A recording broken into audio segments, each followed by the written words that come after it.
ਅੱਜ ਖਾਕੀ ਸਾਹਿਬ ਵੱਢ ਰਹੇ ਨੇ ਪੈਲੀ ਚੋਂ ਪੱਠੇ ਤੇ ਮੈਂ ਮਾਰ ਦਿੱਤਾ ਚੁੱਪ ਕਰਕੇ ਨਾ ਤੇ ਛਾਪਾ। ਤੇ ਹੁਣ ਛਾਪੇ ਦੇ ਦੌਰਾਨ ਤੁਸੀਂ ਵੇਖੋਗੇ ਖਾਕੀ ਸਾਹਿਬ ਅੱਛਾ ਨਾਲ ਨਾਲ ਪੈਲੀ ਚੋਂ ਪੱਠੇ ਵੱਢ ਰਹੇ ਨੇ ਔਰ ਮੈਂ ਤੇ ਨਾਲ ਨਾਲ ਮੀਆਂ ਸਾਹਿਬ ਦਾ ਕਲਾਮ ਪੜ੍ਹੀ ਜਾ ਰਹੇ ਸਾਂ। ਔਰ ਤੁਸੀਂ ਵੀ ਇੱਕ ਸ਼ੇਰ ਮੀਆਂ ਸਾਹਿਬ ਦਾ ਸੁਣੋ। ਖਾਕੀ ਸਾਹਿਬ ਹੁਣ ਇਹ ਤੁਹਾਡੀ ਮਿਹਰਬਾਨੀ ਹੈ, ਨਾ ਕਰਿਓ। ਬਿਸਮਿल्ला। दुखिए दी गल दुखिया जाने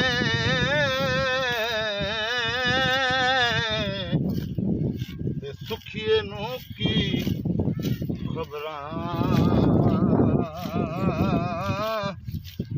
दिन दिना दे मौत ने मारे।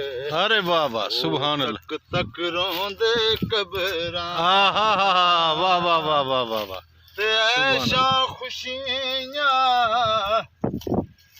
मौजा अंदर हर कोई यार सुहांदा संगियो जो तंगी वेले बने पंजार गवांदा। वाह वाह वाह वाह वाह वाह वाह वाह वाह।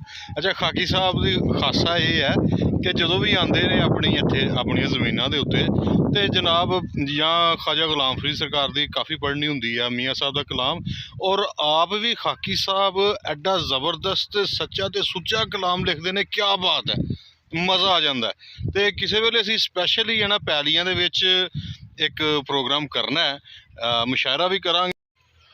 हाँ जी मुशायरा भी करना है तो नाल सूफियाना कलाम की होएगी, बैठक भी होगी, संगी बेली आएंगे।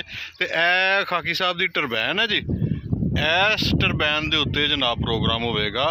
ईद तो बाद किते भी असी प्रोग्राम रख सकते हैं जी, ठीक है जी। खाकी साहब ने मंजूरी देती है तो हुण जिहड़ा जिहड़ा इस प्रोग्राम से शिरकत करना चाहता वह हथ खड़ा कर दे। बहुत शुक्रिया, जिउंदे वास्ते रहो। तो जे खाकी साहब का कलाम तुहानूं चंगा लगे तो ज़रूर शेयर ज़रूर करियो। बहुत शुक्रिया, रब रखा।